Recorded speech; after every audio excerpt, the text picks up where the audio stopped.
अच्छा जी, हमारे पास project structure भी सबका क्लियर हो गया था।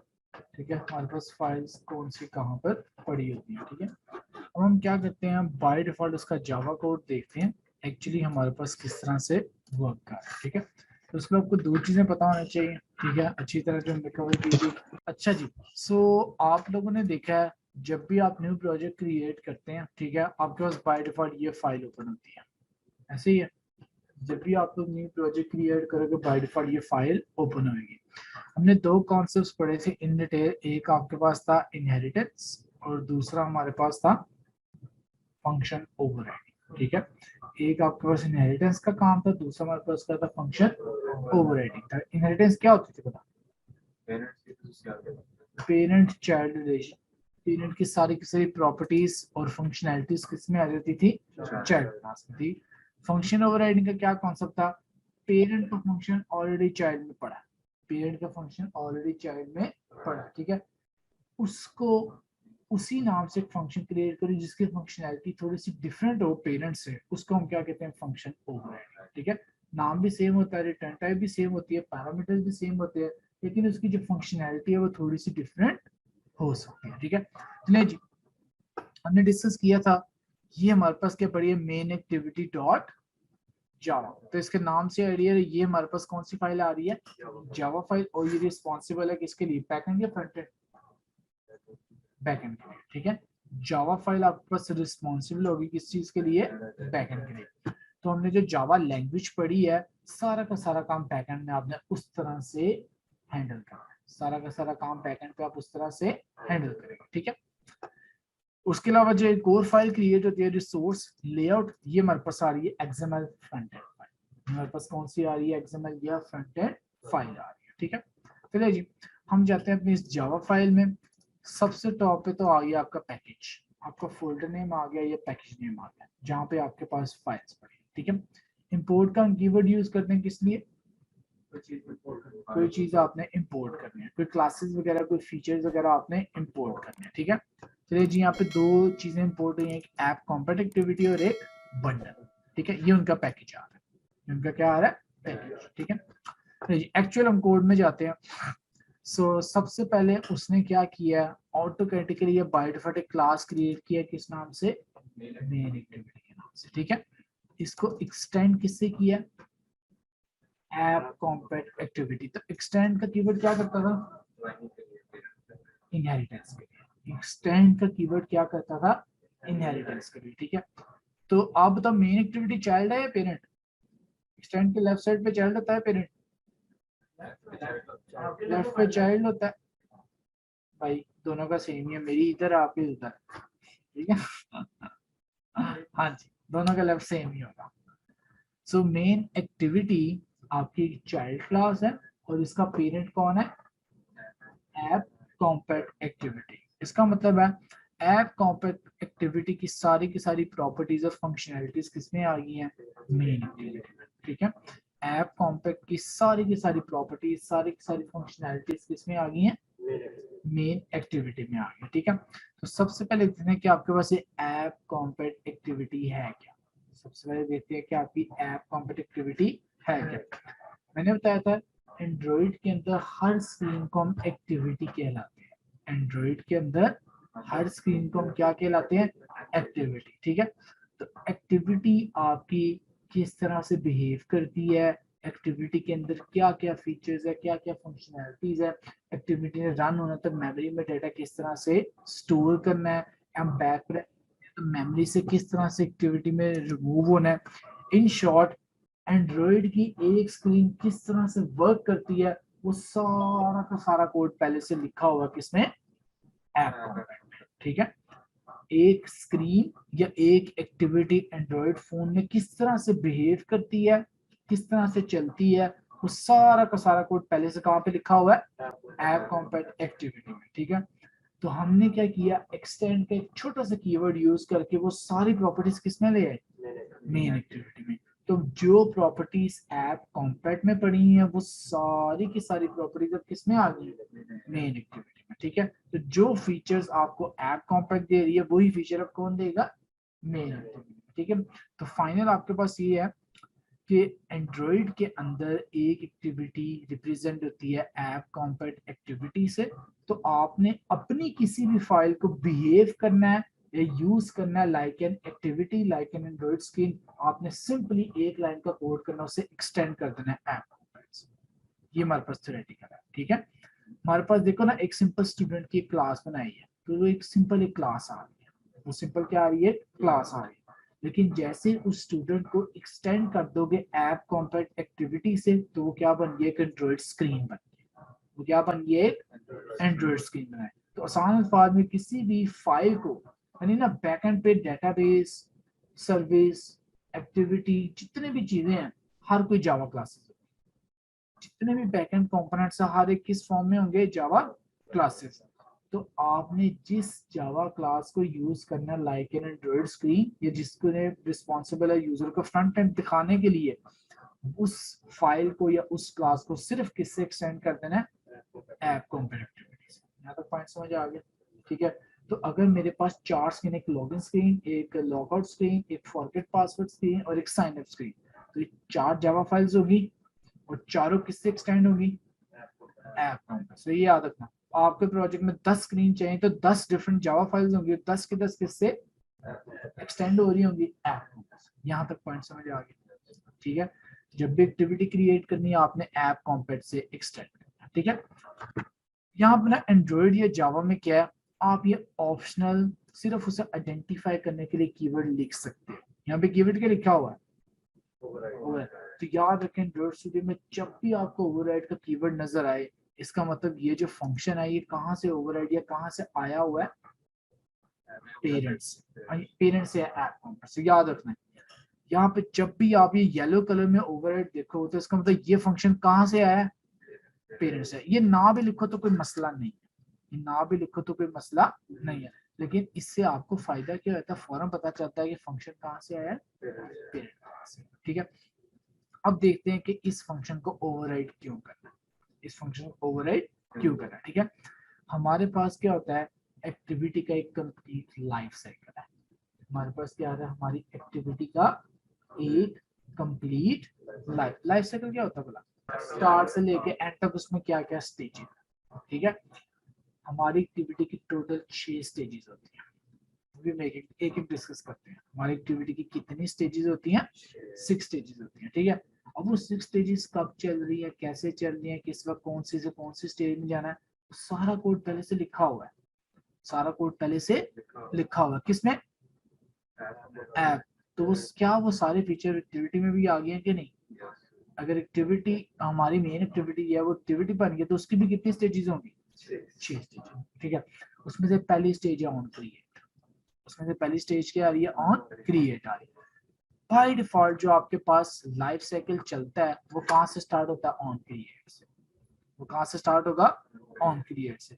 तो ऑन क्रिएट ने ऑटोमेटिकली चलना है, ऑन क्रिएट ने ऑटोमेटिकली चलना है। ओवरराइड का फायदा ये होगा कि आप ऑन क्रिएट में कोई अपना काम इंप्लीमेंट करना चाहते हैं, आप ऑन क्रिएट में कोई अपना काम या अपना पीस ऑफ कोड इंप्लीमेंट करना चाहते हैं। आप चाहते हैं जैसे मेरी एक्टिविटी क्रिएट हो, स्टूडेंट के एक टेम्परेरी ऑब्जेक्ट बन जाए, student S1 is equal to new student, ठीक है। लेकिन हम कहाँ पे करना चाहते हैं, जैसी एक्टिविटी, यानी कह लो कि सबसे पहला काम वो, तो आपको तो लाइफ साइकिल की सबसे पहली स्टेज क्या है, ऑन क्रिएट। सबसे पहली स्टेज क्या आ रही है, ऑन क्रिएट। तो हम क्या करेंगे, ऑन क्रिएट का फंक्शन ओवरराइड कर देंगे। हम क्या करेंगे, ऑन क्रिएट का फंक्शन। अगर आपने ऑन क्रिएट में कोई एक्स्ट्रा फीचर ऐड करने हैं, तब आप उसको ओवरराइड करें, ताकि ओवरराइड का फायदा भी, ठीक है। जब आपने कोई एक्स्ट्रा फीचर नहीं करने, तब आपको फंक्शन ओवरराइड करने की भी जरूरत नहीं है। ये पॉइंट समझ में आता है। अब देखिए, उसने उसने बाय डिफॉल्ट ओवरराइड क्यों किया, जी। सबसे पहले तो उसने फंक्शन बता दिया, किस नाम से है, ऑन क्रिएट। इसके अंदर पहली लाइन पे उसने क्या कॉल किया, सुपर का बात लोग बताओ, सुपर कीवर्ड हमने पढ़ा था। खाली सुपर कीवर्ड क्या करता है,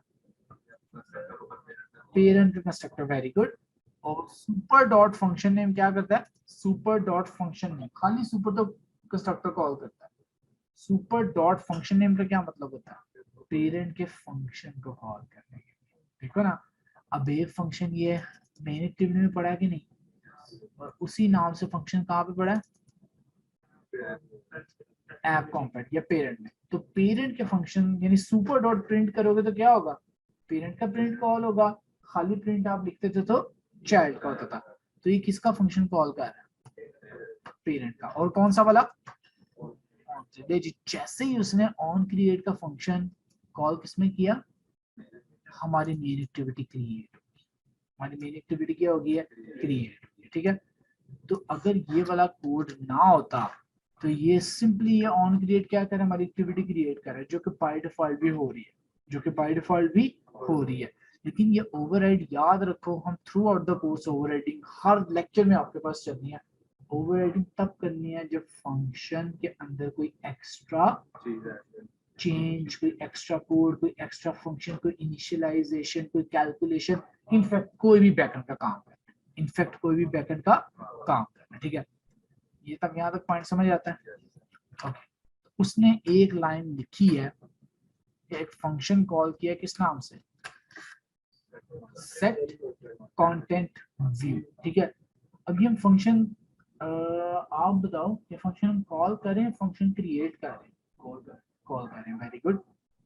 फंक्शन हम तभी कॉल कर सकते हैं ना जब क्रिएट किया हो। क्या मैंने set content view main activity में क्रिएट किया कि नहीं, आप बताओ।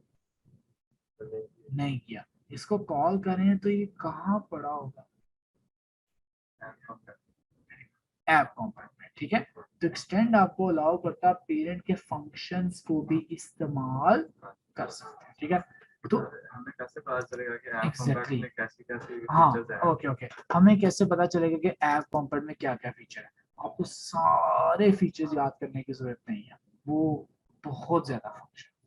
ठीक है, जिस जिस तरह से आपको जिन जिन की जरूरत पड़ती जाती है, टाइम बाय टाइम वो चीजें आप सीखते हैं। ठीक है, सारे याद करने की जरूरत नहीं है, क्योंकि सारा कोड देखो तो वो तो आपका ये 600 लाइनों का आ रहा है, ये बेतहाशा फंक्शन है। ठीक है, मेन इसमें से हम कौन सी वो हम साथ साथ करते रहेंगे। ठीक है, कई फंक्शन इसमें आपके पास, और ये खुद भी किसी एक से एक्सटेंड हो रही है, फिर उसमें भी इतने सारे फंक्शन हैं, वो खुद आग जाके किसी और से हो रही है, ये बेतहाशा है। ऐप कॉम्पोनेंट में बेतहाशा कुछ पड़ा हो, तो इसे सारा आपको याद करने की जरूरत नहीं। ठीक है, अभी तक के लिए आपने सिर्फ एक फंक्शन समझा, ऑन क्रिएट का। ठीक है, उसको हम यूज करें जब बिल्कुल कंस्ट्रक्टर की तरह सबसे पहला काम। ठीक है, और एक और फंक्शन अभी आपने पढ़ा किस नाम से, सेट कर। ये भी कहां से आया, पेरेंट से। ये भी कहां से आया, इसका काम क्या है, connect front end and back and. इसने फ्रंट एंड फाइल और बैक एंड फाइल को आपस में दोनों को क्या करना है, कनेक्ट करना है। ये पॉइंट समझ में आता है। ठीक है, अब जाते हैं इसके पैरामीटर में। तो सेट कंटेंट व्यू का एक फंक्शन है जो कि आपसे पैरामीटर मांगेगा, लेआउट फाइल। अगर मेरे पास 4 एक्टिविटीज हैं तो इसका मतलब 4 फ्रंट एंड फाइल्स होंगी या 4 जावा फाइल्स होंगी। तो सेट कंटेंट व्यू का काम क्या है, फ्रंट एंड फाइल और बैक एंड फाइल को कनेक्ट करना। देखो ना, 4 बैक एंड फाइल और 4 फ्रंट एंड फाइल बताना पड़ेगा ना, ये वाली इसके साथ, ये वाली इसके साथ, तो वो कौन सा फंक्शन बता रहा है, सेट कंटेंट। ये पॉइंट समझ में आता है। तो अब हमें पता है कि हमारी फाइल कहाँ पे पड़ी है, ये वाली, जिसके अंदर ओपन करो तो सिर्फ क्या पड़ा था, इसको कनेक्ट करना है। हमने क्या करना है, इसको इसके साथ कनेक्ट करना है। ठीक है, तो तरीका क्या है, इस रिसोर्स में से किसी भी फाइल को एक्सेस करना हो तो जावा में रिसोर्स का फोल्डर आइडेंटिफाई होता है कैपिटल आर से। जावा में रिसोर्स का फोल्डर किससे आइडेंटिफाई होता है, कैपिटल आर से। तो देखो इसका पाथ क्या बनता है, आर डॉट किस फोल्डर में फाइल पड़ी है, लेआउट डॉट, फाइल का नाम क्या है, एक्टिविटी अंडरस्कोर मेन। तो देखो पाथ क्या बन गया, R dot layout dot activity underscore main. समझ में आता है। ठीक है, तो ये बाय डिफॉल्ट कोड आपको क्या कर रहा है, एक तो हमारी फाइल को एंड्रॉइड की स्क्रीन या एंड्रॉइड की एक्टिविटी बना रहा है, और साथ साथ क्या सेट कर रहा है, उसका लेआउट या उसका फ्रंट। साथ साथ वो क्या सेट कर रहा है, उसका लेआउट या उसका फ्रंट। यहाँ तक पॉइंट कुछ समझ,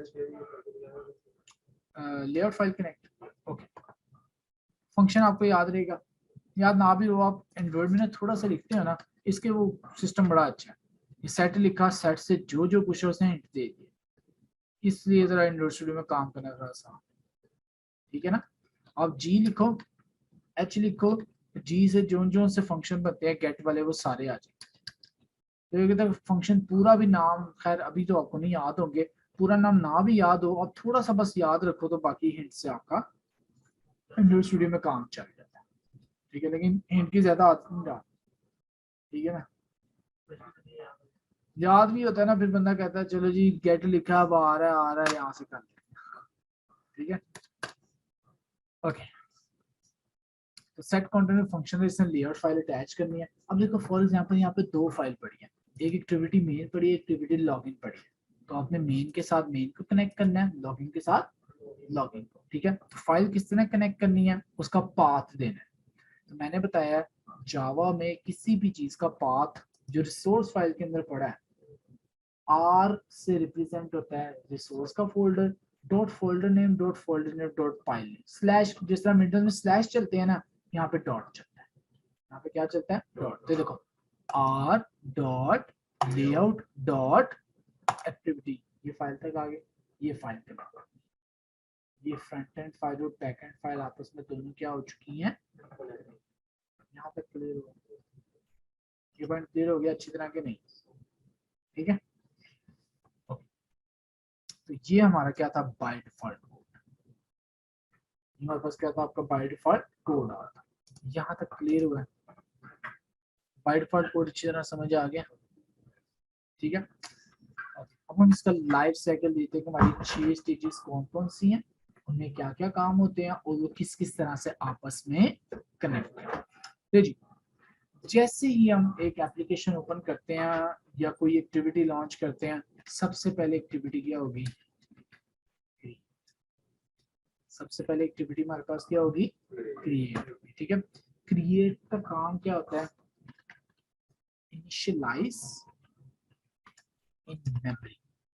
क्रिएशन में क्या होता है, हमारी एक्टिविटी को रैम एलोकेट होती है, हमारी एक्टिविटी को क्या होता है, रैम एलोकेट होती है। तो सबसे पहला स्टेप हमारे पास क्या आ रहा है, ऑन क्रिएट आ रहा है, जिसमें हमारी मेन एक्टिविटी को क्या मिल रही है, रैम, ठीक है। उसने क्या क्या स्पेस है, कितनी अमाउंट ऑफ कितने एमबी ऑक्यूपाई करनी है, ये काम कौन सा लाइफ साइकिल का फंक्शन करेगा, ऑन क्रिएट, ठीक है। सिंपल सी डेफिनेशन क्लियर होगी। सबसे पहले उसे मिलती रैम, ठीक है। उसके बाद हमारे पास जब फंक्शन चलता है तो किस नाम से है, ऑन स्टार्ट, ठीक है। ऑन स्टार्ट में क्या होता है, activity visible to user, activity user को विजिबल हो जाती है, ठीक है। मतलब ये दोनों इतनी इंस्टेंटली चलते हैं आपको फर्क नहीं पड़ता, लेकिन पहले एक्टिविटी मैम रैम में इनिशियलाइज होगी, इनिशियलाइज होने के बाद एक्टिविटी यूजर या आपको क्या हो जाएगी, विजिबल हो जाएगी, ठीक है। आपको क्या हो जाएगी, विजिबल हो जाएगी, ठीक है। उसके बाद जो थर्ड स्टेज है वो है आपके pass on resume. Third stage कौन सी आ रही है हमारे पास, ऑन रिज्यूम आ रही है, ठीक है। ऑन रिज्यूम में हमारे पास क्या होता है, allow user interaction. On resume में आपके सारी कैलकुलेशन, सारी प्रोसेसिंग क्या हो रही होती है, ऑन रिज्यूम में हो रही है, ठीक है। आप साइन अप पे क्लिक कर रहे हो, आप डाटा इनपुट कर रहे हो, आप इमेज जूम कर रहे हो, आप इमेज स्वाइप कर रहे हो, आप इमेज एडिटिंग कर रहे हो, आप डाउनलोडिंग कर रहे हो, बुक रीड कर रहे हो, व्हाट्सएप पे मैसेज सेंड कर रहे हो, मैसेज रीड कर रहे हो, स्क्रॉल कर रहे हो, सारे काम किस लाइफ साइकिल की स्टेज में होते हैं, ऑन रिज्यूम, ठीक है। तो ऑन रिज्यूम से आपको आइडिया होगा, लाइफ साइकिल से पता चलेगा अब हम अपनी एप्लीकेशन के साथ क्या कर रहे हैं, इंटरेक्शन कर रहे हैं, हम अपनी ऐप के साथ क्या कर रहे हैं, इंटरेक्शन कर रहे हैं। यहाँ तक पॉइंट समझ आता है, ये चीज क्लियर होती है। पहले एक्टिविटी क्रिएट हुई, फिर एक्टिविटी स्टार्ट हुई, फिर आपके पास रिज्यूम। जैसे बैक करते हो तो क्या होता है, एक्टिविटी बंद हो जाती है, अगर पहली, अगर दूसरी पे तो दूसरी से वापस पहली पे आ जाते हो, पहली पे बैक, व्हाट्सएप पे बैक दबाओ तो क्या होता है, ऐप बंद हो जाती है, ठीक है। तो जब एक्टिविटी क्लोज होती है उसमें भी 3 स्टेज है, अभी सबका डिफरेंस देखते हैं। सबसे पहले एक्टिविटी पॉज होगी, ठीक है। उसके बाद एक्टिविटी क्या होगी, स्टॉप होगी, ठीक है। और उसके बाद आपकी एक्टिविटी क्या होगी, डिस्ट्रॉय होगी। ठीक है, उसके बाद एक्टिविटी क्या हो जाएगी, डिस्ट्रॉय। तो ये हमारे पास क्या आ रही है, उसकी स्टेजेस। जैसे बैक प्रेस करते एक्टिविटी स्टार्ट होगी, रिज्यूम होगी, सॉरी पॉज होगी, स्टॉप होगी और डिस्ट्रॉय। ये हमारे पास स्टेजेस है। ठीक है, अब वन बाय वन देखते हैं। पॉज में कब जाएगी, स्टॉप में कब जाएगी और डिस्ट्रॉय में कब जाएगी। ठीक है, और इनका आपस में कनेक्शन देखते हैं। नहीं, जैसे ही यूजर ने बैक का बटन प्रेस किया, हमारी एक्टिविटी पॉज, स्टॉप और डिस्ट्रॉय, ये तीनों स्टेजेस कॉल हुई, मेमोरी से क्या होगी, खत्म होगी। ठीक है, खाली पॉज में कब जाती है, खाली पॉज में आपकी एक्टिविटी कब जाती है, व्हेन सेकंड एक्टिविटी ओवरलैप, जब दूसरी एक्टिविटी क्या कर जाती है, ओवरलैप कर जाती है। ठीक है, हमारी एक्टिविटी ऑन पॉज में कब जाती है, जब सेकंड एक्टिविटी क्या कर जाती है, ओवरलैप कर जाती है। ठीक है, सो जैसे हम मेन एक्टिविटी से सेटिंग एक्टिविटी पे गए, मेन एक्टिविटी से कहां पे चले गए, सेटिंग। ठीक है, याद रखो हर स्क्रीन को मैं नाम दूंगा क्या, एक्टिविटी। ठीक है, स्टार्टिंग को हमेशा मेन दे देते हैं, लॉगिन हो तो लॉगिन एक्टिविटी, सेटिंग हो तो सेकंड एक्टिविटी, प्रोफाइल हो तो प्रोफाइल। ठीक है, ये जी हमने व्हाट्सएप चला रहे हैं, मैसेज वगैरह कर रहे हैं, जैसे हम सेटिंग पे गए, ठीक है, तो हमारे पास एक एक्टिविटी से दूसरी एक्टिविटी पे हम स्विच करते हैं, एक एक्टिविटी से दूसरी पे स्विच करते हैं। जो एक्टिविटी ओपन हुई है सेटिंग वाली, वो लाइफ साइकिल की किन स्टेजेस में से गुजरी है, हाँ, जो सेटिंग एक्टिविटी है, ऑन क्रिएट, ऑन स्टार्ट और ऑन रिज्यूम। सेकंड एक्टिविटी तो इन स्टेजेस में चलेगी। ठीक है, उसके बाद जैसे ही उसने कंप्लीटली ओवरलैप कर लिया, तो हमारी जो प्रीवियस एक्टिविटी थी वो पॉज में चली गई। हमारी जो प्रीवियस एक्टिविटी है वो कहाँ पे चली गई है, पॉज में चली गई। ठीक है, तो इसका मतलब जब एक एक्टिविटी दूसरी एक्टिविटी को ओवरलैप करती है तो पहली एक्टिविटी पॉज में चली जाती है, और जब दूसरी एक्टिविटी से यूजर बैक का बटन प्रेस करता है तो वो पॉज से वापस किस में चली जाएगी, रिज्यूम में चलेगी। तो पॉज और रिज्यूम कनेक्टेड है। पहली से दूसरी पे गए तो पहली पॉज होगी, दूसरी से वापस पहली पे आए तो क्या होगी, पहली रिज्यूम होगी। ये पॉइंट समझ में आता है। तो पॉज का फंक्शन और रिज्यूम का फंक्शन, ये दोनों आपस में क्या है, कनेक्टेड है। ये दो फंक्शंस आपस में क्या है, कनेक्टेड है। इज दैट क्लियर, ये पॉइंट समझ आ गया। ठीक है, ओके, अब चलते हैं ऑन स्टॉप। ऑन स्टॉप क्या होता है, when user minimised the app, जब यूजर ऐप को क्या करता है, मिनिमाइज करता है। ठीक है, आप लोग मैसेज टाइप कर रहे हैं या आप लोग यूजर लॉगिन कर रहे हैं, कैसे आपको कोई और जरूरी मैसेज आ गया, ठीक है, आप फेसबुक पे कमेंट टाइप कर रहे हैं, आपको व्हाट्सएप में मैसेज आ गया, जैसे व्हाट्सएप ओपन करोगे, ठीक है, मिनिमाइज का बटन दबा के, तो हमारी जो एक्टिविटी है वो ऑन पॉज में जाएगी और फिर किस में चली जाएगी, ऑन स्टॉप में। ठीक है, तो ऑन स्टॉप और ऑन पॉज का फर्क आपके पास क्या आ रहा है, ऑन स्टॉप में वो एक्चुअली ओपन है, लेकिन उसके ऊपर क्या आई है, एक और एक्टिविटी आ रही है। ऑन स्टॉप में क्या, आपने कंप्लीटली उसे मिनिमाइज कर दिया। ठीक है, कंप्लीटली हिडन हो गया, पहले पार्शियली हिडन हुई थी, अब क्या हो गई है, कंप्लीटली हिडन हो चुकी है। ठीक है, तो ऑन स्टॉप में क्या होता है, आपकी ऐप तो टोटली हिडन हो चुकी है, लेकिन मेमोरी से डिलीट नहीं है। वो रिसेंट वाला भी होता था, अभी उसको स्किप करो, रिसेंट वाले में नहीं भी जाना, मेमोरी से स्किप नहीं है, मेमोरी से स्किप नहीं है। ठीक है, ऑन स्टॉप में, ऑन स्टॉप में मेमोरी से क्लियर नहीं। आप लोग खुद नोट करो, आप लोग कोई कमेंट टाइप कर रहे हो, ठीक है, उसके बाद जैसे आपने ऐप मिनिमाइज की, मिनिमाइज करने के बाद वापस जाते हो तो उसी स्क्रीन पे जितना कमेंट लिखा होता है वो शो होता है कि नहीं, यानी डाटा आपका मेमोरी से खत्म नहीं, ठीक है, डाटा आपका मेमोरी से खत्म नहीं। ये कौन सी स्टेज है, ऑन स्टॉप। ठीक है, ऑन डिस्ट्रॉय में क्या होता है, डिस्ट्रॉयज फ्रॉम मेमोरी, अब ये आपकी रैम या मेमोरी से खत्म हो जाती है, डिस्ट्रॉय में क्या था, आपकी रैम या मेमोरी से खत्म हो गया। डिस्ट्रॉय में ये है कि जहां पे आपने छोड़ा है वहां से कंटिन्यू नहीं कर सकते, वहां से आप कंटिन्यू नहीं कर सकते। ठीक है, आपने अभी यूजर ने वो पासवर्ड अभी एंटर किया, लॉगिन करने लगे तो आपको कोई नोटिफिकेशन आए, आप दूसरी ऐप पे चले गए, वहां से जब वापस आओगे तो यूजर ने पासवर्ड पढ़ा होगा, यूजर ने पासवर्ड आपका वहां पे पड़ा होगा। ठीक है, क्योंकि यूजर ने पासवर्ड टाइप कर रहे हो, उस वक्त अपने बैक का बटन दबा के बंद करी ऐप और किसी दूसरी ऐप पे गए, जब दोबारा ओपन करोगे क्या जो अभी आपने आधा पासवर्ड लिखा था पड़ा होगा कि नहीं, नहीं पड़ा होगा। ठीक है, तो उसका मतलब क्या है, डिस्ट्रॉयड।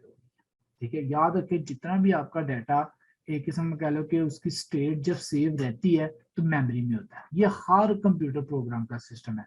प्रोग्राम चल रहा है तो मेमोरी भी सेव होगा, प्रोग्राम खत्म हुआ तो मेमोरी से डिस्ट्रॉय हो जाएगा। ठीक है, जैसे आपने ये देखा ना, ये टास्क मैनेजर आती है, यहाँ पे एंड्रॉइड स्टूडियो चल रहा है, ये कोई 2-3 GB ऑक्यूपाई की हुई है। जैसे ही मैं यहाँ से एंड्रॉइड स्टूडियो को करूंगा बंद, ठीक है, तो ये 3 GB क्या हो जाएगी, खत्म हो जाएगी। ये 3 GB हमारे पास क्या हो जाएगी, खत्म हो जाएगी। ठीक है, ये छोटी सी डायग्राम देखें जरा, इससे आपको आइडिया होगा।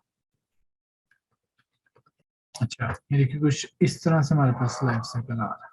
ठीक है, जैसे यूजर ऐप ओपन करेगा, एप्लीकेशन क्रिएट होगी, उसके बाद स्टार्ट विजिबल होगी, और रिज्यूम में वो क्या कर सकता है, इंटरेक्शन करेगा। रिज्यूम में वो क्या करेगा, इंटरेक्शन। ठीक है, रिज्यूम से जैसे दूसरी एक्टिविटी पे जाएगा तो पॉज में चली जाएगी, दूसरी से वापस आएगा तो रिज्यूम। ये हो गया क्लियर।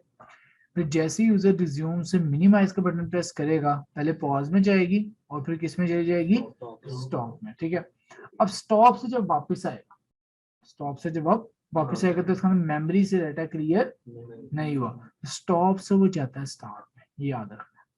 स्टॉप से वो कहाँ पे जाएगा, स्टार्ट में जाएगा। ठीक है, पॉज से जाता है रिज्यूम में, स्टॉप से जाएगा स्टार्ट में, और जब मेमोरी से बिल्कुल खत्म हो गई है तो ऑब्वियस है डिस्ट्रॉय के बाद जब दोबारा चलेगी तो क्रिएट। ये इस तरह आपके पास तीनों आपस में कनेक्टेड है, रिज्यूम और पॉज, स्टॉप और स्टार्ट, डिस्ट्रॉय और क्रिएट। ठीक है, ये उसमें सर शुरू से दोबारा शुरू हो जाता है, मतलब यानी कि मिनिमाइज करने के बाद स्टार्ट से शुरू हो जाता है दोबारा। उनका मिला के तो स्टॉप नहीं होता, तो नहीं, अगर आप मिनिमाइज करते तो वो स्टॉप में गया, स्टॉप से वापस किस में जाता है, स्टार्ट में, तो स्टार्ट में उन्होंने पिछला डाटा क्लियर कर दिया।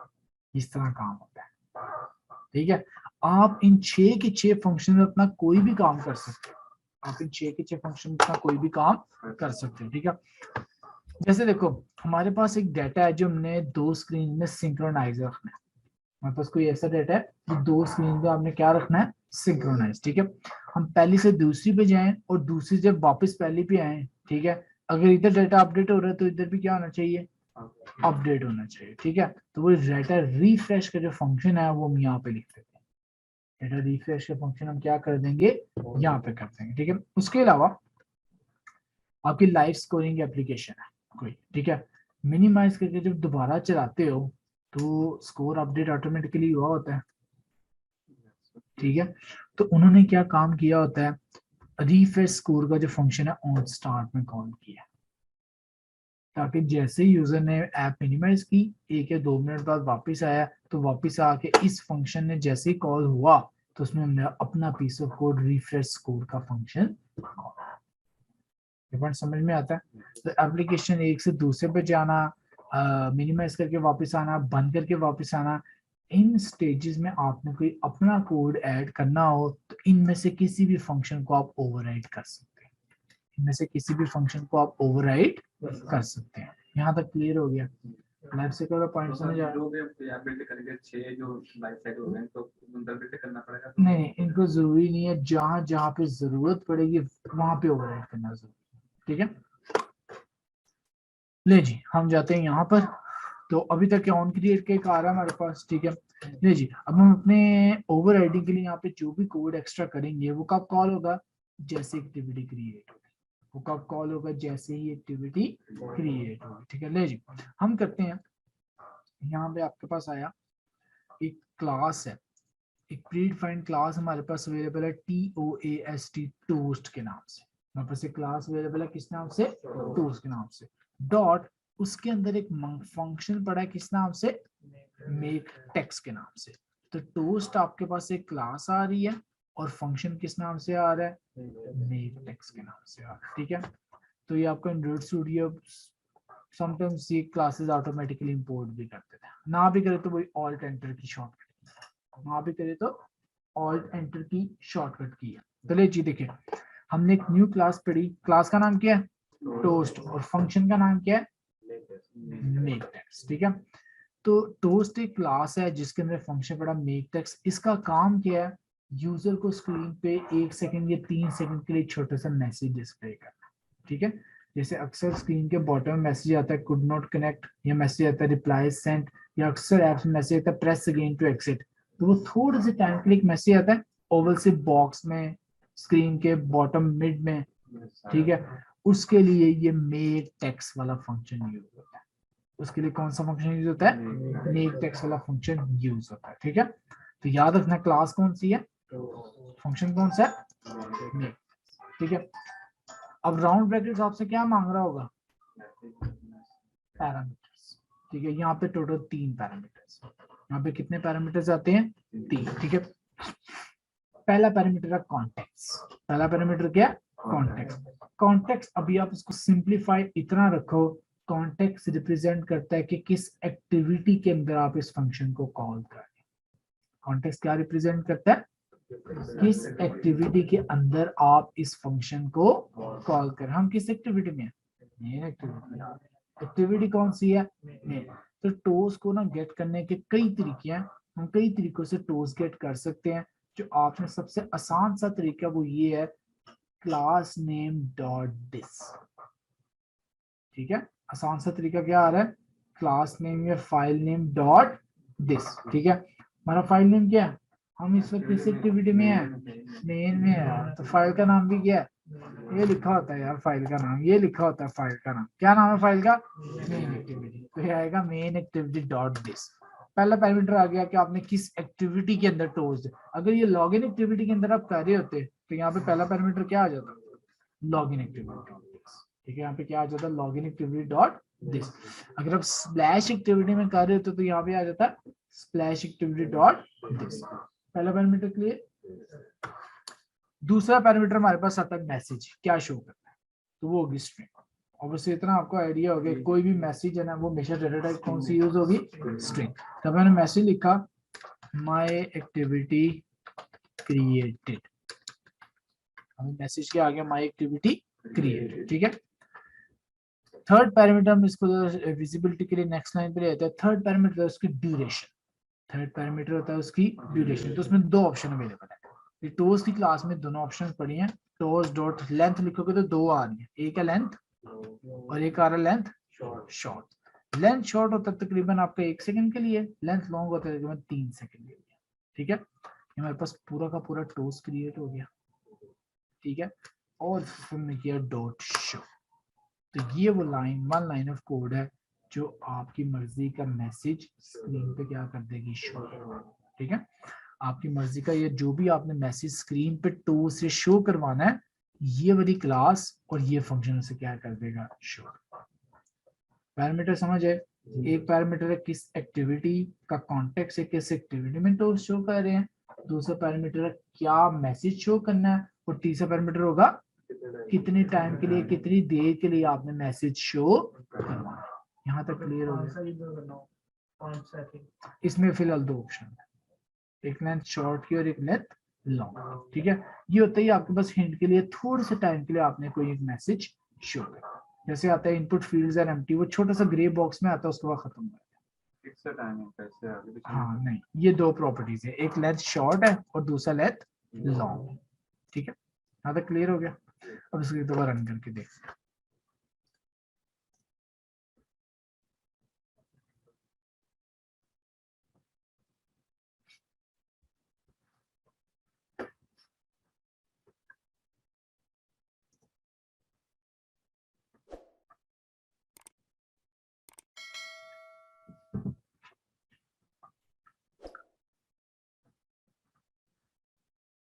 जी, ये मैसेज आ गया माय एक्टिविटी क्रिएट।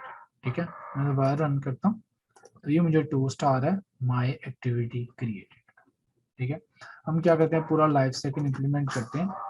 हमारे पास ना एक शॉर्टकट की है Ctrl+O, ये जितने भी ओवरराइड फंक्शन है ये सारे आ गए, काफी ज्यादा। ठीक है, ऑन क्रिएट के बाद दूसरा कौन सा चलता था बोला, जिस यहाँ पे लिखो ONSTART। ठीक है, ऊपर जाते हैं, यहाँ पे ये आपका फंक्शन आ गया ऑन स्टार्ट का, इसको डबल क्लिक करेंगे, ये फंक्शन उसने कॉल कर इंक्लूड कर। ठीक है, या उससे भी आसान है क्योंकि यहाँ पे ना हिंट वाला सिस्टम बहुत अच्छा है। सिर्फ लिखो ONSTART, इसने हिंट में दे दिया प्रोटेक्टेड वॉइड ऑन स्टार्ट, ये फंक्शन इंप्लीमेंट। ठीक हो गया जी। अब पूरा लाइफ साइकिल इंप्लीमेंट करके हम शो करवाते हैं। ऑन स्टार्ट में मैसेज लिख देता हूँ माई एक्टिविटी स्टार्टेड। ठीक है, उसके बाद तीसरी स्टेज कौन सी है, ऑन रिज्यूम। ये आ गया ऑन रिज्यूम का फंक्शन, और इधर क्या मैसेज शो करवा दूं, एक्टिविटी रिज्यूम। ठीक है, ताकि हम सब कुछ विजिबल भी कर सके। एक्चुअली हमारी एक्टिविटी मिनिमाइज करते हैं, बैक करते हैं तो किस किस स्टेजेस में जा रही है। अच्छा जी, बैक करने पे कौन कौन सी स्टेज है, ऑन पहले पॉज, PAUSE पॉज, यहाँ पे मैं मैसेज शो कर देता हूँ एक्टिविटी पॉज्ड। ठीक हो गया, उसके बाद ऑन स्टॉप, और यहाँ पे मैंने मैसेज शो कर दिया एक्टिविटी। ठीक है, और लास्ट हमारे पास आ गया ऑन डिस्ट्रॉय, और यहाँ पर मैंने मैसेज शो कर दिया एक्टिविटी डिस्ट्रॉय। ठीक है, सो ये हमने क्या कर लिया, सारे फंक्शन सिर्फ फिलहाल अभी अपने उसके अंडरस्टैंड करने के लिए, विजुअलाइज करने के लिए ओवरराइड कर दिया। अगर मैंने टोस्ट नहीं करना तो फिर इस पोस्ट का फंक्शन ओवरराइड करने का कोई फायदा नहीं है, क्योंकि अब देखो मैंने हर फंक्शन में अपना कोड एक एंटर कर लिया, तो यहाँ पे अपनी 5-6 लाइन या 10 लाइन जितनी मर्जी ऐड कर सकता हूँ कि नहीं। ठीक है, तो कस्टमाइज लाइफ साइकिल का इसमें ये फायदा है, आप लाइफ साइकिल की किसी भी स्टेज में अपना कोड ऐड कर सकते हैं। आप लाइफ साइकिल की किसी भी स्टेज में अपना पीस ऑफ कोड इंसर्ट या ऐड कर सकते हैं। ठीक है, ये हमारे पास सबका एंड्रॉइड का लाइफ साइकिल, ये फंक्शन ओवरराइडिंग होती है। अब इसे हम रीरन करते हैं, तो अब आप कंप्लीट लाइफ साइकिल देखिएगा।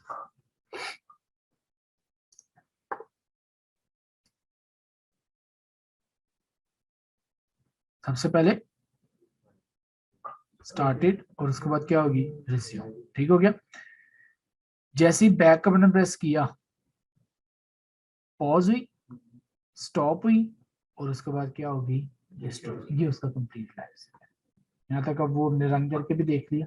ठीक है, दोबारा रन करते हैं, एक्टिविटी क्रिएटेड, एक्टिविटी स्टार्टेड और एक्टिविटी रिज्यूम। जैसे मिनिमाइज करो तो क्या क्या होगा,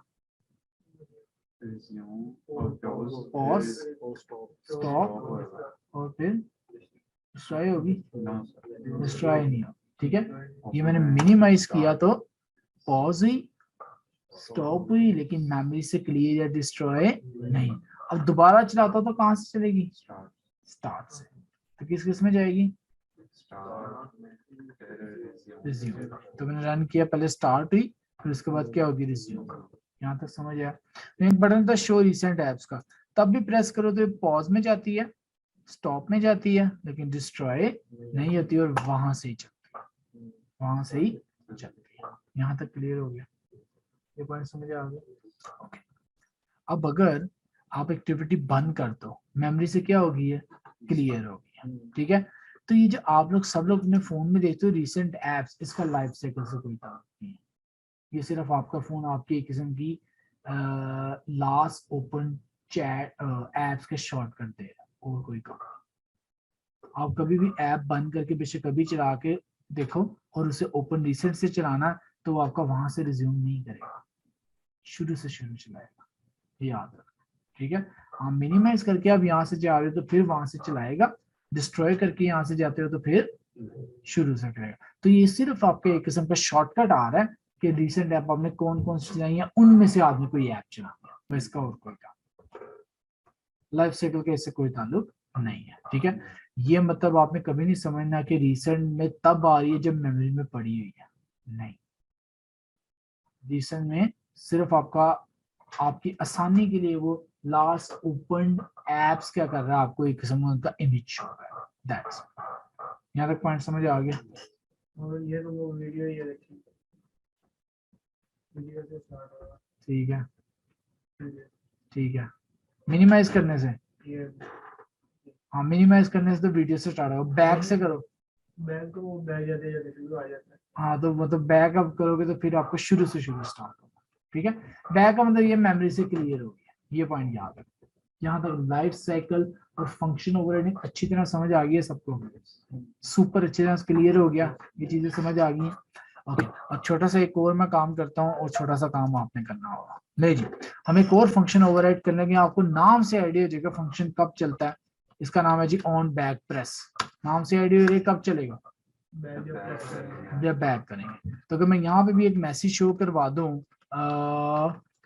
बैक बटन प्रेस्ड का, तो जैसे ही बैक बटन दबाओगे मैसेज शो हो जाएगा कि नहीं। तो क्या बैक बटन पे अब मैं अपना मैसेज शो कर सकता हूँ, तो बैक बटन में कोई फंक्शन भी कॉल कर सकता हूँ कि नहीं। ये ओवरराइड का फायदा है, आप बैक बटन पे भी अपनी मर्जी का कोई भी कोड लगा सकते हैं। प्रेस बैक बटन है। एग्जैक्टली, आप ये मैसेज शो कर दो प्रेस अगेन टू एग्जिट, या press back button again to exit. ये भी समझ आ रहा है। पबजी कितने लोगों ने खेली है, पबजी में गेम खेल रहे हो तो बैक का बटन क्या करता है, कुछ नहीं करता, ये काम करता है। बताओ जी, मतलब बैक बटन डिसेबल करना है, काम इससे बाहर कहीं नहीं होगा, इसके अंदर ही होगा। बस थोड़ा सा लॉजिकली चीज जो पढ़ाई है सारी उन्हीं में से होगा, बस सोचना क्या होगा। बैक बटन दबाओ मैसेज तो आ जाए, लेकिन ऐप बंद ना हो, कुछ होगा। और हाँ ठीक है, सुपर ऑन बैक प्रेस का स्टेप बाय स्टेप करते हैं। आप बताओ सुपर का मतलब क्या था, इसका फंक्शन कॉल हो रहा है, सुपर की वजह से पेरेंट का फंक्शन कॉल हो रहा है, और पेरेंट के सुपर में कोड लिखा हुआ है कि बैक प्रेस पे एक्टिविटी किस तरह से बंद करनी है। तो आपका आधा आंसर ठीक है कि इसमें कुछ करना है। अब वो कुछ क्या करना है, बड़ा छोटा, रिमूव कर जी। अगर पेरेंट का वो सुपर बैक डिसेबल ही कर दिया, ऐसे ही है ना, अब पेरेंट का जो सुपर है वो क्या हो गया, डिसेबल हो गया, सुपर वाला कोड चल नहीं रहा, तो इसका मतलब बैक का बटन क्या हो गया जी, डिसेबल हो गया। ये पॉइंट समझ आया। इस तरह गेम्स वगैरह में होता है सर, उससे उन्होंने सुपर और बैक प्रेस में इसको कमेंट किया होता है, तो उससे वो सुपर का बैक प्रेस कुछ चलता ही। ठीक है, बटन प्रेस होगा तो मैसेज शो नहीं करेगा। मैसेज तो मैंने किया है, मैसेज नहीं डिलीट किया, सिर्फ मैसेज शो करेगा। ये सुपर वाला जो एग्जिट करने वाला कोड है, मेमोरी से खत्म करने वाला, वो नहीं चलेगा। ठीक है, ये देखो बैक प्रेस किया, मैसेज आ गया, लेकिन अब जितनी मर्जी दफा करो ये एप्लीकेशन बंद। यहाँ तक क्लियर हो गया, ये पॉइंट समझ आ गया। अब यहाँ पे आपने छोटा सा काम करना है, कोई इफ एल्स ही लगाने हैं, कोई बूलियन ही लगाने हैं। One press to show message, पहली दफा प्रेस करे तो उसे मैसेज जो हमने काम कर लिया। ठीक है, टू प्रेस हो, ये काम करें दिया आपने, वन टाइम ठीक हो गया जी। अब सी ये कर, एक दफा दबाओ तो मैसेज आ जाए, दो दफा दबाओ तो ऐप बंद करें। इधर देखने सब, इससे भी नहीं हुआ यार। अच्छा जी, समझ ही नहीं। आपने करना कुछ इस तरह, एक आपने कोई इफ कंडीशन लगानी है, इफ में टोस्ट आना चाहिए, ऐसे ही है। और एक आपने ऑब्वियसली लगानी होगी एल्स, जिसमें लगाना होगा super dot on back press. Logic तो कुछ इस तरह होगी, मसला ये इफ एल्स लगाएगी इसमें, ऐसे ही है। ओके ओके, सही देखिए, ये देखो हमने किया int I is equal to 0, ये वेरिएबल होना। अच्छा, आई की स्टार्टिंग वैल्यू क्या है, 0, कंफर्म है 0 है कि नहीं। जब पहली दफा चलेगा तो आई की वैल्यू कितनी होगी, 0।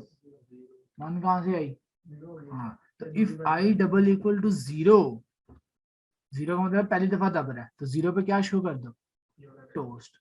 ठीक है, और इस 0 की वैल्यू चेंज होनी चाहिए कि नहीं। पहली दफा चलने के बाद 0 की वैल्यू कितनी होगी, 1। अब जो दोबारा ये फंक्शन चलेगा, अब इफ चलेगा एल्स, ये करना क्या है? बस ये नहीं समझ आ रहा होगा ये कहाँ बनाए, है ना। तो क्लास के अंदर बनाना, कहीं भी बना लो, ठीक है ना, क्लास के अंदर बना लो, ये था। ये सर यही समझ नहीं आ रही है कहाँ बनाना है। वेरी गुड, ये देखो ना, ये वही जावा क्लासेस है, यहाँ ही फंक्शन बनेंगे। हम इस तरह ही करते थे जी, void print फंक्शन, ये लो इधर ही बनेंगे सारे, ठीक है ना। ऐसे ऐसे हम काम करेंगे, सारा काम होना क्लास के अंदर है, बस फंक्शन के अंदर फंक्शन नहीं आएगा, ये ख्याल रखना। इधर देख लो, सब बाद में करना। लो जी, पहली दफा बैक दबाया, आ गया, बैक बटन प्रेस, ये प्रेस अगेन टू एग्जिट। दूसरी दफा दबाया तो ऐप क्या हो गई है? जब मर्जी हम बैग हाँ, ये भी जब मर्जी है, बिल्कुल जो आप सोचना चाह रहे हो वो आपको टास्क देना है, ठीक है। ऐड 3 सेकेंड्स, मैं सारा बता देता हूँ, ये आपने इसमें थोड़ा सर्च करना है, ठीक है। टाइमर, ये 3 सेकेंड टाइमर ऐड, कई ऑप्शन आपके पास, ठीक है। ऑप्शन 1 आपके पास आ रही है टाइमर के लिए, क्या ऑप्शन 1 जी हमारे पास है, आप यूज कर सकते हो। एक क्लास हमारे पास अवेलेबल है टाइमर टास्क के नाम से, इसे आप सर्च कर सकते हो, ठीक हो गया। ऑप्शन 2 हमारे पास अवेलेबल है, वो है जी एक और क्लास अवेलेबल है काउंट डाउन के नाम से, इसे भी आप सर्च कर सकते हो, ठीक है। ये सारी आपको टाइमर टास्क प्रोवाइड करेगी। ऑप्शन 3 हमारे पास अवेलेबल है, एक हैंडल के नाम से क्लास है, वो भी सर यूज कर सकते हो। ऑप्शन 4 हमारे पास अवेलेबल है, ये एक फंक्शन होता है जिस तरह आप लोगों ने यूज किया था ना, सिस्टम डॉट आउट, याद है कि नहीं? हाँ, एक फंक्शन है system dot current time in milliseconds, ये टाइम आपका मिली सेकेंड्स में रिटर्न कर देता है, खुद प्रोवाइड करना है कि वो करेगा। ये फंक्शन जहाँ कॉल करोगे और किसी डबल में सेव करोगे तो टाइम आ जाएगा। हम बताएंगे टाइम, वो आएगा जितने बजे जहाँ पे आप फंक्शन कॉल करोगे, हम खुद टाइम उसको बताएंगे। कितना टाइम और भाई जो मोबाइल पे टाइम हुआ होगा वो दे देगा, कमाल करते हो। ये देखो, मैंने बैक प्रेस किया, तो जैसे ही बैक प्रेस हो यहाँ पे अगर फंक्शन कॉल कर दो, तो पहली दफा उसने बैक प्रेस किया, टाइम स्टोर हो गया कि नहीं? उसे अगर हम इस बल्कि इस इफ में कर लें तो बेहतर है। पहली दफा बैक प्रेस किया, टाइमर किसी ग्लोबल वेरिएबल में सेव हो गया, तो वो वेरिएबल भी यहाँ बनाना है, वो वेरिएबल भी यहाँ बनाना है। और दूसरी बार उसने फिर टाइम प्रेस किया, दोबारा जब ये कॉल हुआ, अब एल्स में जाएगा ना, ठीक है। तो आपने टाइमर से चेक लगाना है, पुराने वाले नए वाले में से पुराने को माइनस करना है, और मिली सेकेंड और सेकेंड क्या रिलेशन होता है बड़ा, तो आपने एक पुराना टाइमर एक नया टाइमर दोनों को सब्ट्रैक्ट करना है। अगर वो 3000 से ज्यादा है, ठीक है, तो इसका मतलब ऐप के अंदर मैसेज आना चाहिए। अगर 3000 से कम है तो आपको प्रेस अगेन वाला मैसेज आना चाहिए। ये चारों ऑप्शंस आपके पास अवेलेबल है, आप चारों में से कोई भी यूज करके अपना काम चला सकते हो, लेकिन अब आपने सर्च खुद करना है।